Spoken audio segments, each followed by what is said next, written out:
Hello, everybody. Welcome. This is episode 6, season 2 of Me, My CTO and I, a celebration of all things related and linked to the role of the CTO.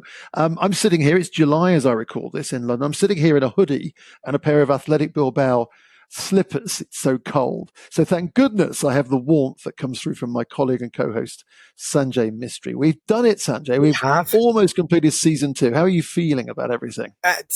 Great. What a great season. Yeah. Lots of fun, lots of different guests, lots of great conversations, right? So no, totally. Well, listen, I'm going to ask you to dig a little deeper just before we go into your final fireside chat of the season. I mean, almost the opening lecture, actually, of our executive leadership course here at CTO Academy, the digital MBA for technology leaders. For those not aware of our fabulous course, almost the opening lecture is actually called "It's Rarely About the Tech," and the reason for getting that right in at the front is actually that's what we like. That's the reality of tech leadership, and I think the topics you've covered, the people you've spoken to have kind of endorsed that, haven't they, in terms of very few actual technical discussions, because in our view, in your view, perhaps it's not actually as crucial as people might think. No, you're absolutely right.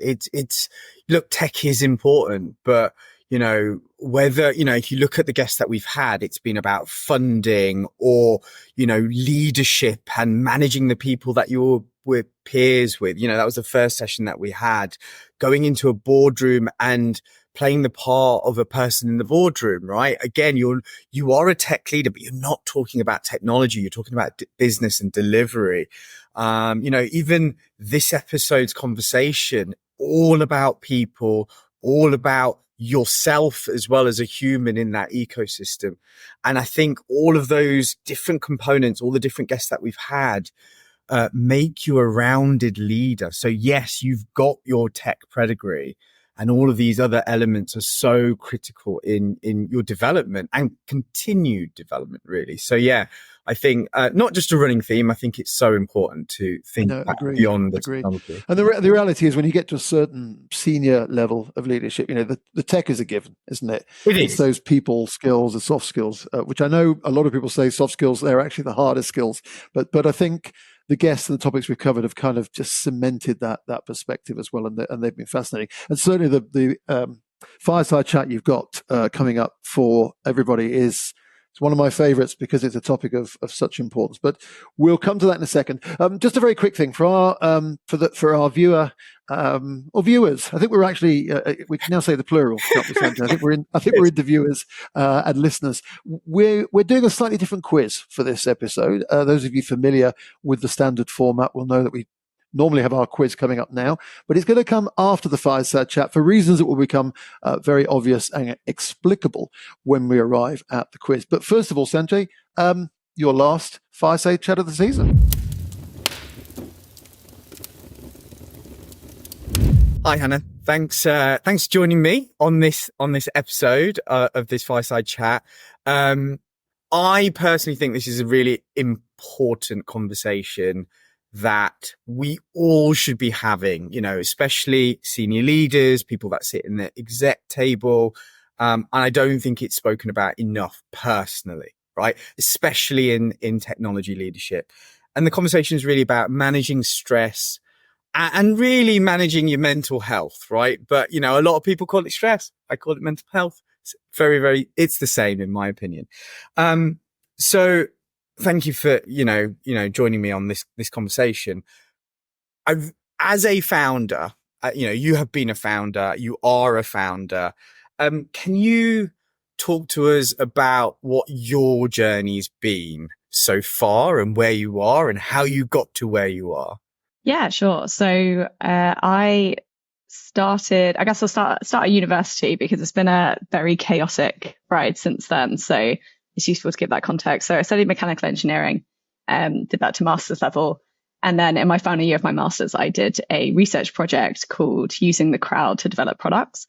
And that, for me, started a whole route in entrepreneurship. I basically was, at that time, despite being 21, one of the foremost experts in crowdfunding for product development. And so I started doing consultancy on the side, essentially was running my own business during university. When I graduated, I was most interested in getting a corporate job, despite this kind of consultative stuff happening. So I worked at Sky for a couple of years on the technology graduate scheme, which mainly involved software development and a bit of product management. But alongside that, I still had this interest in crowdfunding and the crowd in general. So I started a part-time PhD in crowdfunding, and I was still kind of doing some consultancy as part of that. In 2018, I left Sky to do my PhD full-time and to start my business. I felt in earnest at that point. And then since then, it's kind of been some fractional CMO work, some crowdfunding work, and mostly working within kind of pre-seed to seed stage startups in either a marketing function or as a crowdfunding consultant. Things slightly changed in April of last year because I joined a talent investor accelerator, which was called Zinc. Similar ones are Entrepreneur First and Adna. I joined Zinc in April, and the idea of the program is that they take people they think might be good founders, and the hope is you'll meet a co-founder on that program. So I met my co-founder Alfredo, and we launched Lima, and we got investment from the accelerator in September. Since then, we've gone through many pivots, one of which is happening right now. And it's, very, very chaotic at this point in time. If I tried to explain what was happening, I think probably tomorrow it would be different. So by the time this podcast comes out, it might be different again. So I won't go into too much depth, but essentially at the moment, I've started also doing some more fractional CMO work while we figure next steps for Lima. So very much in the weeds of entrepreneurship right now, but it's been a fun journey. Cool. And what's the how's the stress levels been and where have you gone to kind of manage that during this chaotic kind of couple of years? Sure. So I'd say, to be honest, my entrepreneurship journey or even my career has very much aligned with the management of my mental health. I think for a long time, before perhaps what comes with age, which is some self-awareness, I think I was blindly using work to maybe fill some holes and some kind of self-esteem issues and self-worth. So that was very much prevalent, and I was under a huge amount of stress. And I think the stress came from feeling like I needed to achieve at work, and that being very fragile, as it is. All work is kind of unpredictable. So I tied so much of my self-worth to my job that stress was even heightened. And then when COVID hit, I think all the things that I didn't realize before, they were actually helping manage my stress, like going outside, seeing friends, traveling, all that was taken away. So for me in COVID, it really came to a head, and my stress levels were just unmanageable and my mental health really declined. And then kind of what started from there was a combination of non-prescribed techniques to try and improve my mental health, and also prescribed. So I have had a stint on medication. I have had traditional therapy that was prescribed through my GP, which is a small part of my mental health management. And alongside that, it's been tons of things that I've constantly iterated on, from nutrition, exercise, different forms of therapy, different kind of supplements, different non-prescribed medications. It's been a whirlwind. So I'm excited to be able to talk about it. And I'm glad to say at this point, still very much in that journey. I don't think it ever ends, but I feel like there have been some big improvements and big things that I found that do actively really support my mental health. One of which we're going to talk about in more depth. Okay. I just want to go, before we talk about the thing that you found, because I think people are going to like this, right? I've got a question, which is, how did you discover you had, you were not managing your stress, and you potentially did have some mental health, I don't want to say issues, but how did you get to that? You can say that. How did you? Because I think, a lot of people will go, I'm coping. I am fine. I'm just busy at work. But you made the distinction, right? So how did you get to that distinction point? Yeah. So, it's a really good question. And it's the information I wish I knew earlier, to be honest. So I think, firstly, the reason it's hard to notice this stuff is because it does come on slowly. And for me, that was physical symptoms of anxiety. So sweaty palms, racing heart rate, racing thoughts, lower appetite. So these things, I think they became so habitual, I didn't kind of realize. And then it was friends or my partner, or even me just realizing, actually, I haven't eaten today and I'm still not hungry. That's not very normal. Or I have finished all my deadlines for today and I'm still struggling to relax. So I think it's starting by taking a really objective view on the things that you think should reduce your stress levels. And then if they're not, it means you have some kind of habitual issue there that is maybe much more physical than you realize. Okay. That's really interesting. Thank you. So let's dive into a little bit about, the coping mechanisms that you have found and that have worked for you. Cause I think that's a really interesting, element of your journey so far. Yeah, sure. So I guess the first thing to say is, going to my GP and getting talking therapy. I also briefly did CBT. You can't do two therapies at the same time, or it's not recommended. So I did CBT and then I did talking therapy, and I've now been with my therapist for 4 years. So first of all, to say going to your GP, I guess that's a disclaimer, should be the foremost. I think it's scary, and a lot of people don't have amazing experiences, but it's a very good place to start because it gives you access to all those things that have clinical evidence of helping. So that's the first step. Outside of that, the first thing for me was journaling. So I'm very data driven in my career in tech. I think you have to be. But a lot of people rarely apply it to their personal lives. But just starting to track how you feel, I think first and foremost just gives you that recognition that your mood, your energy is variable. And as a minimum, that allows you to go, okay, so today is a bad day. But actually, if I look back a few weeks, I had a bad day and the next day was a lot better. So firstly, just giving yourself the big picture view, I think just helps in having that perspective. And then what it also allows you to do is, as you introduce certain activities that you think might help, you're able to see whether they're making a big difference. So I wouldn't want to give any kind of really specific recommendations on, e.g. like supplements, because everyone's body is different, but definitely starting with tracking and journaling regularly is a really good start. Also, it just gives you, maybe it's just 10 minutes, but you're just reflecting on the day. And I would often find my energy gets a lot lower after about 3 p.m. and naturally my mood gets lower as well. So I try and do my journal in the evening, because what I'll do is I'm sitting there thinking, oh, I've had a rubbish day. And then I reflect on my day, think actually this morning I had a really good call in the morning. I had a really good lunch. I got exercise in, and it makes sure that you're giving yourself that kind of holistic view of your day and ultimately a holistic view of how your life's going. Okay. Thank you. So I want to get on to breath work, because I know, that has been something that has maybe, I don't know if you've got to Zen yet, but it's maybe your path to finding some form of Zen, right? And to be clear, when I mean Zen, I mean it's living with all the good, the bad, and the ugly. Because I don't think the bad and the ugly will ever go away, but knowing how to control and manage it, I think when you get to that realization, that's important, right?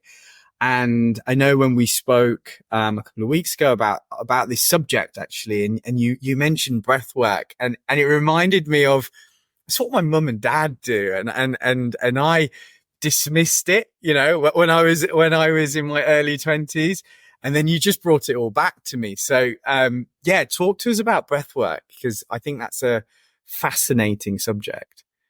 Yeah, for sure. So firstly, another disclaimer.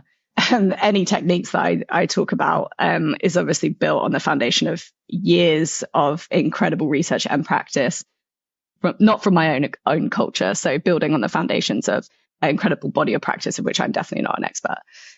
But my own experience with breathwork. So just to kind of give some context, I had done a breathwork facilitation course at the beginning of this year. And I've started kind of practicing that with some people, mostly for free, just because I really enjoy it. So that's the extent of my knowledge. But as I say, there's so much expertise in this space that I don't have. And my particular experience was, which I think is probably very similar. My initial experience was very similar for a lot of people, which is, you know, meditation gets talked about a lot. There's really profound evidence now that it can actually alter your brain chemistry for the better, improves concentration, improves sleep.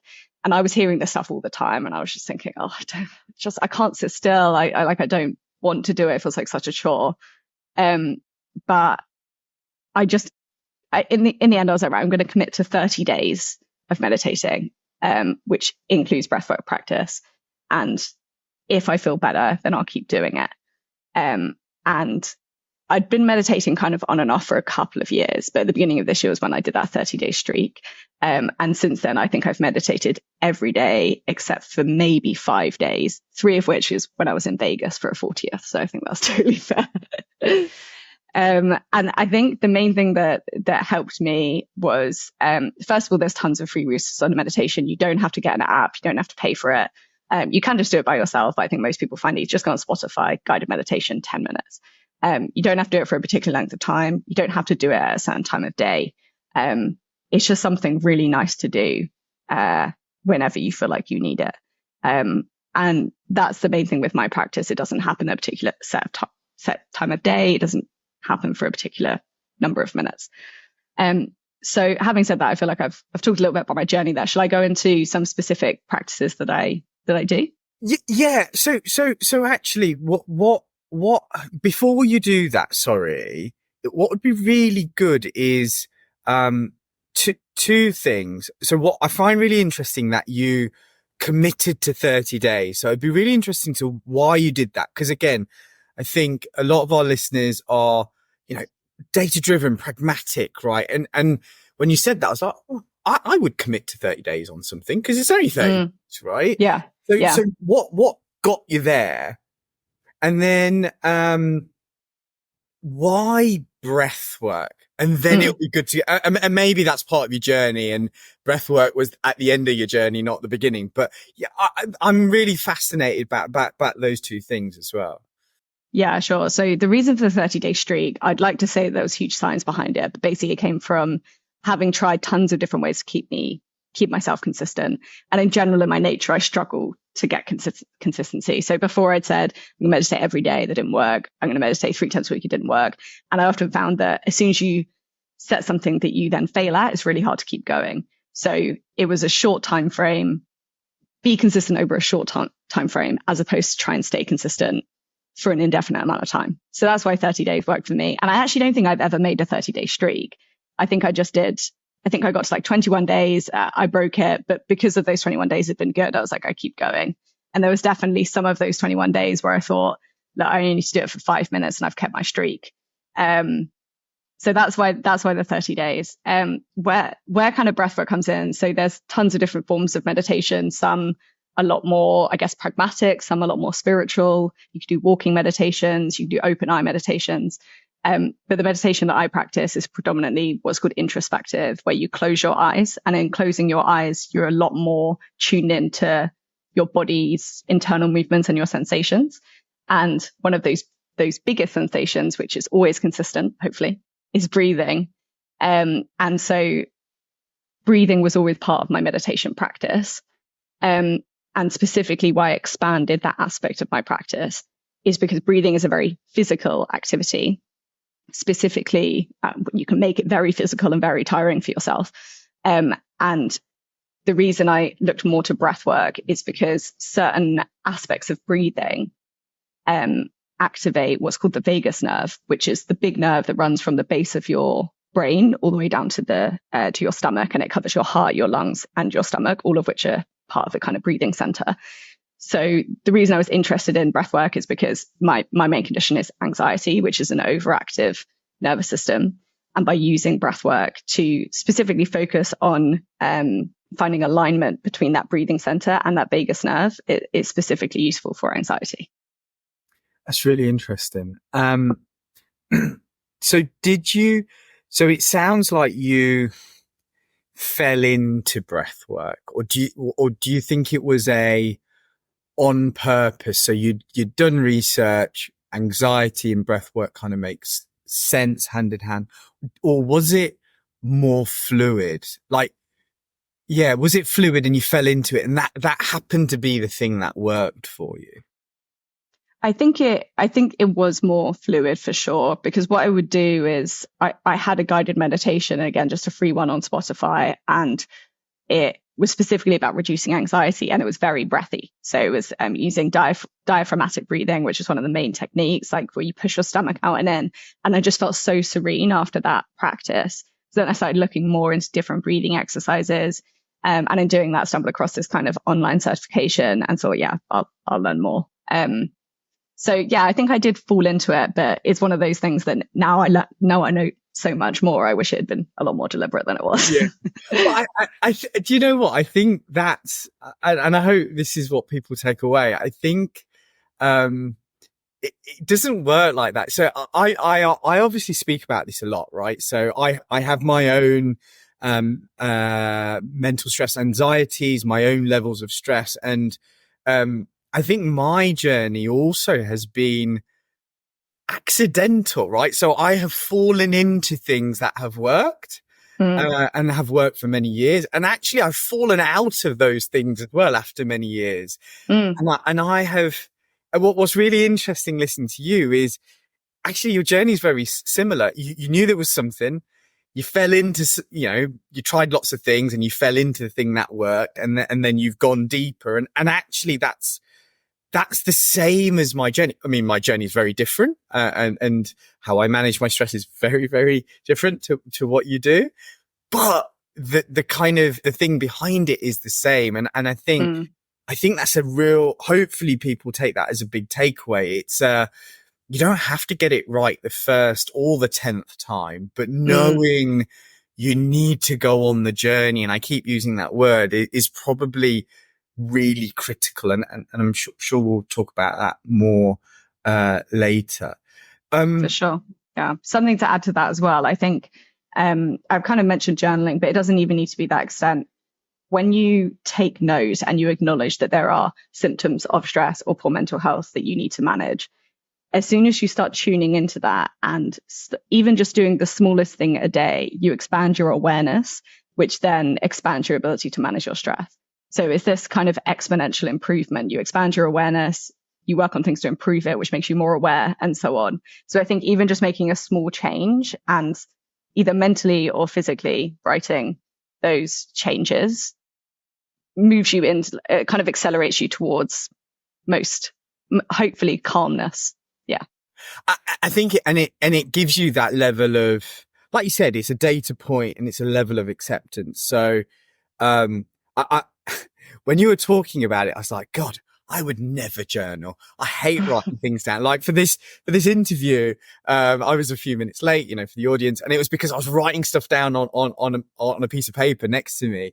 And I'm really bad, right?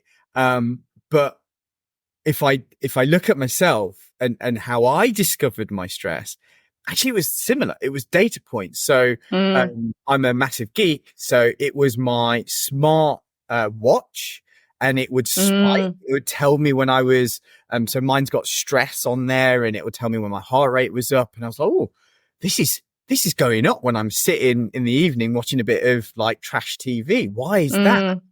And then again, like you, reflection of the day. Oh, I've actually had a bad day, and it's now coming out when I'm sitting.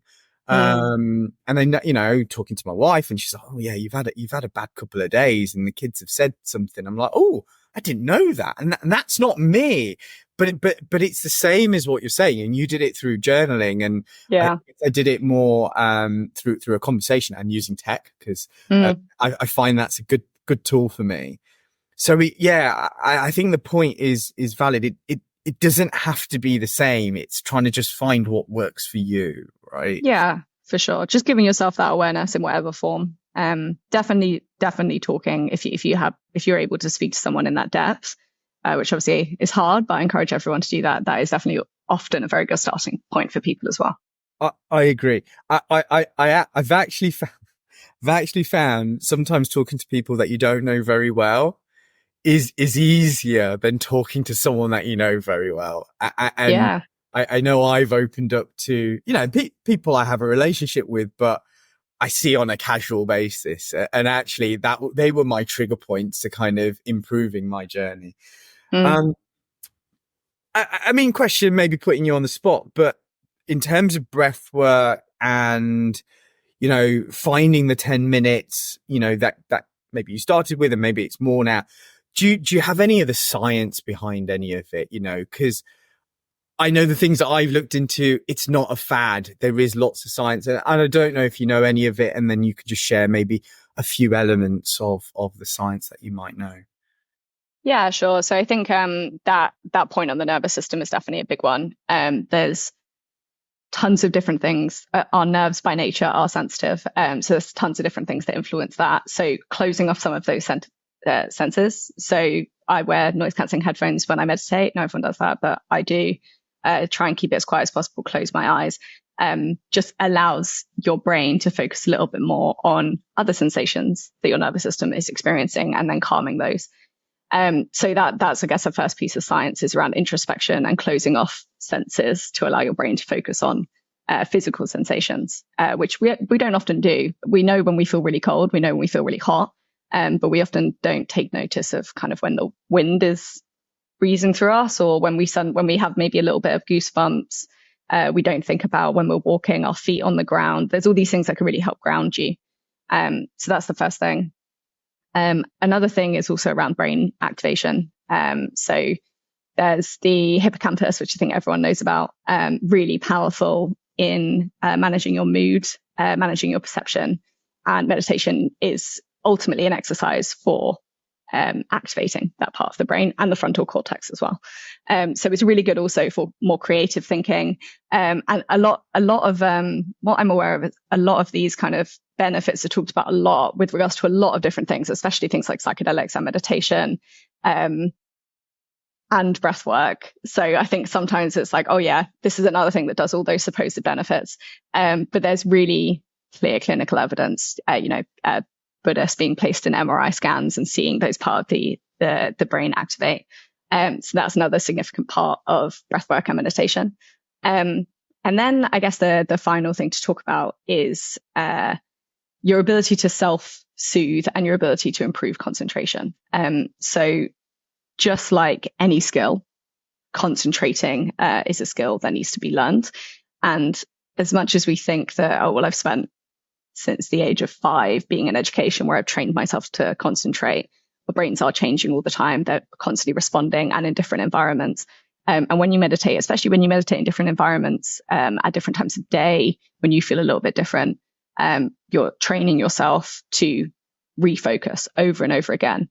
And actually, if you look at any clinical evidence on people that use breathwork and meditation regularly, the people that meditate regularly aren't necessarily best at staying still or keeping themselves calm, but they're always really good at refocusing. So your ability to focus on your tasks will be improved, because meditation is just kind of sitting there and being like, oh, I'm kind of bored, don't want to sit here, refocus again on the breath. And that is the internal monologue I have all the time. It's never just this calm, serene pool. I wish it was. It's more like I'm focusing on the breath and feeling calmness. Oh, I forgot to do this today. I need to message that person back. Wait, come back again. And it's doing that exercise over and over again, the kind of mini weightlifting in your brain that really improves your ability to concentrate.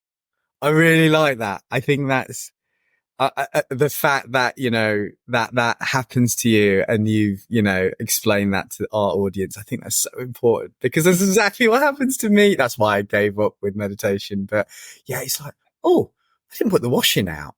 Let me go and do that. No. Yeah. So yeah, love it. Thank you. Yeah, that's actually a really important point and opportunity to reframe. So part of that kind of 30-day streak was acknowledging that I am, as I think a lot of people are, but I really feel like I'm very sensitive to failure. And if it doesn't work, then I really struggle to pick it up again. So actually reframing, moving away from the practice instead of as failing to meditate, actually very much just part of meditation. And actually every opportunity, every time that you lose focus, it's an opportunity to refocus, which is strengthening that muscle. So meditation definitely should be viewed as lifting weights versus going on a consistent run. And yeah, when you don't set yourself any restrictions, you don't say, I have to do it this time, I have to do it this regularly, I have to do it in this way, then you find the meditation practice that works for you, and ultimately you have a little bit more success, I think. Oh, I love that. I really love that. That's a great bit of advice. So this kind of brings us on to kind of trying to draw this conversation to an end. And I always like to end with some advice, right, for our listeners. So personally, I think this is a really important subject. I think mental health, managing stress, I think it's just good for ourselves, the people that we're close to, so our friends and family.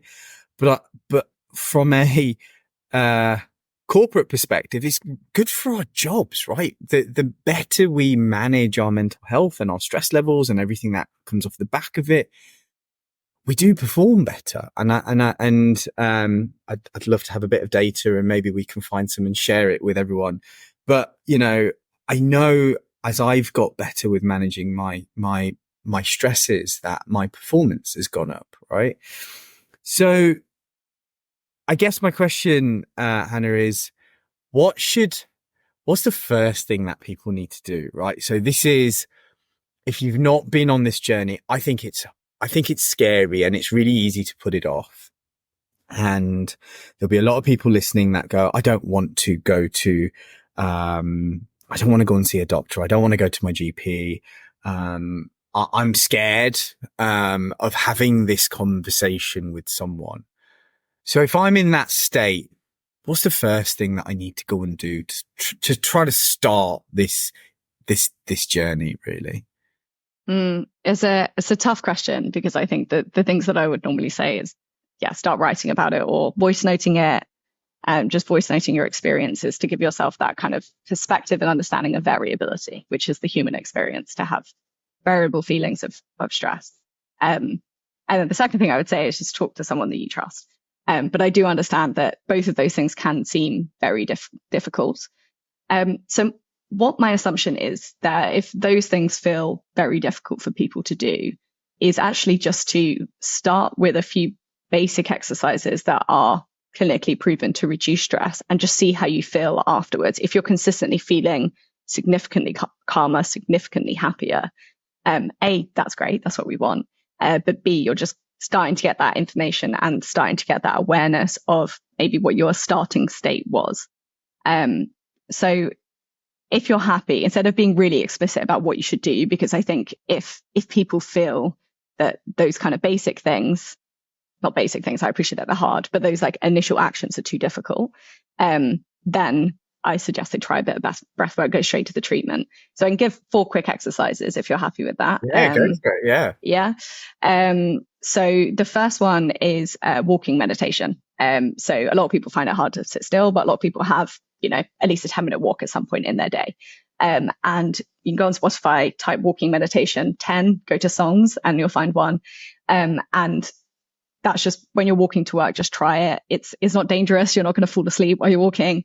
It's just really a practice in being a little bit more aware of your surroundings, and it's really easy to do and it's really quick. So that's one thing to do. The second thing is 10 deep breaths, which again sounds really simple, but even I struggle to do 10 deep breaths sometimes. I normally get distracted around breath 4. So what you end up doing is you start that refocusing. And just the process of breathing, and particularly focusing on your exhale and feeling how your body reacts. It's a bit like the theory of when you smile, you feel happier. Basically, you're coaching your body's physical sensations, which are just as tied to your mental sensations as the other way around. You're coaching your body to relax. So 10 deep breaths wherever you are. Really try and get yourselves to 10. And if you don't get to 10 or you lose count, start from the beginning until you get to 10. The next one is a listening meditation. So just sit wherever you are, and imagine you're the center of a circle, and do a kind of 100-mile circle. What's the furthest sound that you can hear? Then bring that into about halfway. What's the sound that you can hear at about halfway? And then what's the closest sound to you? And normally I find this takes 3 minutes of practice. And what you're doing is you're just bringing yourself outside of yourself. You're reminding yourself that all the worlds and all the thoughts that are in your mind is actually, compared to the whole world, smaller, and it feels a little bit more manageable. And then the final one is, don't do any meditation. Just sit with your eyes closed. Let your mind wander. And in doing that, you're just giving yourself a break, giving your eyes a break, giving your senses a break. And often I find that often leads to naturally being aware of the breath. You don't even have to do any actions except close your eyes and just let your mind wander. So those are the 4 ways that I suggest most people get started. One of those normally sticks, and then you start doing a little bit more regularly. And that kind of expands to hopefully some more kind of diligent and therapeutic practices. Love it. Thank you. I've never heard of walking meditation, but I walk a lot and it really works for me. I don't think I do it the way you described, but I find that is a real happy place for me when I'm out walking in the fresh air and get my steps in and actually I zone out of the world. And I do love it. You might already be doing it. You might already be meditating without realizing. Didn't even know. Yeah. But 10 breaths. I'm going to have to give that one a go because that sounds like a good one. So Hannah, look, thank you. I hope everyone's found this as interesting as I have. Like I said, I think it's a very important conversation, very important for everyone to do something, and to remember it's a journey. There is no end. And the journey will be rocky and it will change, but just to stick at it. And I think it's all about small improvements. So thank you very much, and thanks for the audience. Thanks, Sanjay. You really, really need to get out more. Hi, so welcome back. You might have noticed that Hannah and Sanjay are wearing slightly different clothing because that was recorded a week or 2 ago. But fascinating stuff, guys. Thank you, sir. And such an important topic, Sanjay. Yeah, it definitely it comes up a lot, doesn't it, in some of your one-to-ones? I know. It comes up all the time. It's really important to me just when I talk to everybody, actually. So yeah, I think it's just a topic that we should be discussing more. Yeah, super. No, I found it super interesting. Now, our regular viewer and our regular listener will have noticed that we don't normally keep our guest after the fireside chat, but there's a reason why Hannah is staying with us, because the twist, ladies and gentlemen, boys and girls, to our quiz for this particular episode is that Sanjay and I are going to be in the hot seat. There's a number of reasons why. The main one being that Sanjay always says to me after each of the quizzes, I could have got all of those right. Yeah. Well, I got none of them right. It's probably more like it. So here we are going to put his and my own feet, because also it's very easy being the quizmaster too. We're going to put our own feet to the fire. It's going to be loser takes out the winner for lunch, which I will be delighted to do, Sanjay, but I'm a very competitive kind of guy. So despite the fact I'd be happy to take you for lunch, I am in it to win it. And so Hannah, thank you for hanging on and for stepping up. How do you feel? Have you been a quizmaster before? This is actually my first time being a quizmaster, so I'm feeling pretty good. I'm excited. I'm not. Right. So the questions are, so I did get a brief, ladies and gentlemen, that the questions not be too techy from both of you separately. So they are still technical questions, but most of them have an aspect with me, which means you can maybe work out the answer, even if you don't know the technical bit. Okay. So I can we'll see guess. how this goes. Good. Well, I can see our previous quiz contestants shaking their head in dismay at how easy, how softball this is being made for us. But thank you, Hannah. I'm ready to go. Great. And to clarify, do you have a buzzer or is it just the first to answer? No, this is very low tech. You have to say your name to claim the first option, and if it's wrong, it then goes back to the other person. Okay, I would say it's a buzzer. It's just a personalized buzzer. Yeah. Okay, we're ready. Okay, great. So question number 1. In August 2021, via a blog post, CEO Ryan Roslansky approved permanent remote work for his employees of which social network? LinkedIn. Oh, Andrew, LinkedIn. Correct. Oh. Nice. Okay. We're up and running. Okay. Pressure's on now. Okay, question number 2. Which giant Chinese e-commerce company was named after a character from the Arabian Nights fairy tales? Sanjay. Andrew. Oh, I did say something, but obviously a connection lost there. Sanjay, take it away. Alibaba? Yes, correct. Oh my God. Bravo. Thank God. Into the tiebreaker.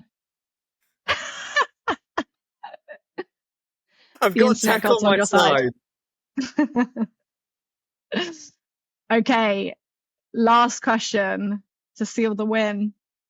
What programming language is named after Indonesian coffee? Java. Andrew. Java. I can't believe you got That's correct. I'm so glad that I clarified the buzzer process because you stuck to it diligently. Oh, well done, Hannah. Thank you for that. And again, Thanks, apologies to all of our previous quizzes because I think they were a little more softball than we threw at our guests. But Hannah, thank you. Sanjay, I'm looking forward to lunch. Do I have to come up to Leicester for it? That's the only question. Well, as long as it's not the Ivy, then yeah, it's fine. All right. Look forward to it. Thanks, Hannah. Thanks, everybody. Thanks, Hannah. So again, thank you very much for Hannah stepping in there on the having finished the fireside chat with you. We threw this curveball at her and said, "Would you mind hosting the quiz as well?" So, Sanjay, I'm looking forward to lunch. I think I'm going to drag you down to London and make sure it's at least $50, which of course is the. We'll have to make sure we take some pictures and share it. But yeah, no, it's great. But it's nerve-wracking. I knew all the answers for once. But yeah, really nerve-wracking. But yeah. Super fun. And listen, everybody, that's it. We're going to conclude the season. Thank you to all of our wonderful guests. Thank you very much indeed to the people who stepped up for the quiz. It's I remember Sanjay asking one tech leader actually in season 1, and he said, "It'll end my career if I do a quiz like that." So thank you everybody for stepping up and playing a part in that. And listen, season 3 will be coming. It'll be coming towards the latter part of 2024. We're going to shake it up a little bit. We're going to have a couple of little tweaks and twists to it. But Sanjay, Mistry, it's been a pleasure. Thank you so much. Thank you, everyone. Thank you, everybody, and we'll see you season 3. Have a wonderful summer, or if you're listening to this, obviously, down under, have a wonderful winter. Take care. See you soon.